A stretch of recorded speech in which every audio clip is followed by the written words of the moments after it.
semakin tulus di hadapan Tuhan, itu yang memberikan aku kekuatan untuk aku terus mengikuti sesi demi sesi.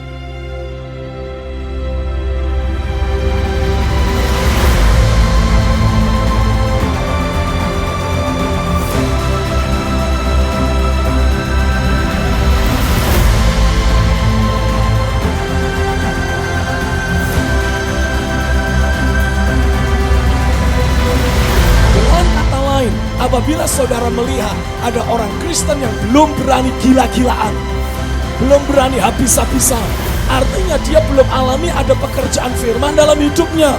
Sekarang, setelah kematian, kebangkitan, dan kenaikan Yesus, Bapa Sang Raja itu punya kehendak memanggil keturunan Abraham oleh iman.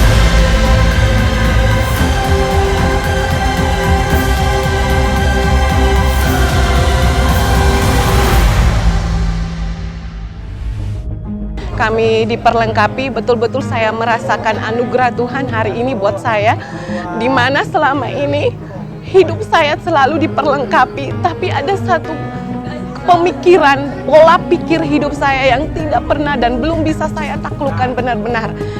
Ketika kami belajar tentang kematian, kebangkitan, dan kemuliaan di dalam Kristus, saya mengalami kuasa kebangkitan yang mengubahkan saya hari ini. 4 hari ini, ketika saya mengikuti retreat, saya diperlengkapi, bukan saya begitu hidup dalam suatu kekudusan, tapi ada pemikiran-pemikiran yang selalu menentang saya. Pada sesi yang ketiga, saya belajar di mana Dad membawa kami tentang sudut pandang bagaimana kita melihat dari pandangan Kristus, dibawa masuk ke dalamnya. Ada pemikiran yang harus saya taklukkan. Saat itu saya benar-benar ditelanjangi sama Tuhan. Saya hampir rapuh di dalam penyembahan saya. Ketika saya rapuh, saat itu saya melihat Dad berkata bahwa apapun yang kamu alami hari ini, sekalipun itu pahit, kamu harus telan itu. Dalam hati saya bilang, Tuhan, terima kasih. Kuatkan saya, Roh Kudus, untuk diriku tetap ditelanjangi dalam kedaginganku.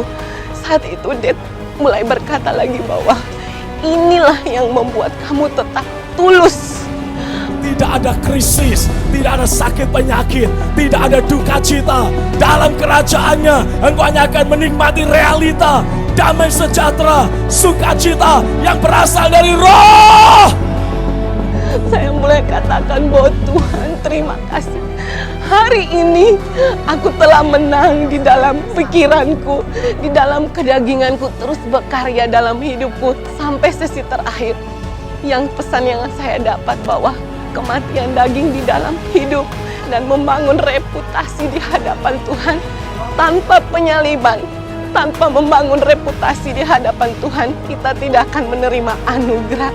Karena anugerah hanya diberikan ketika kita taat di dalam Tuhan, terus mendeklarasikan firman Tuhan, mengimajinasinya, dan menjadi berkat bagi orang lain. Itu kesaksian saya hari ini.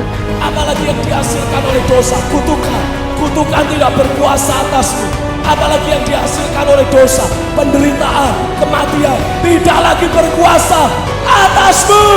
Yang percaya.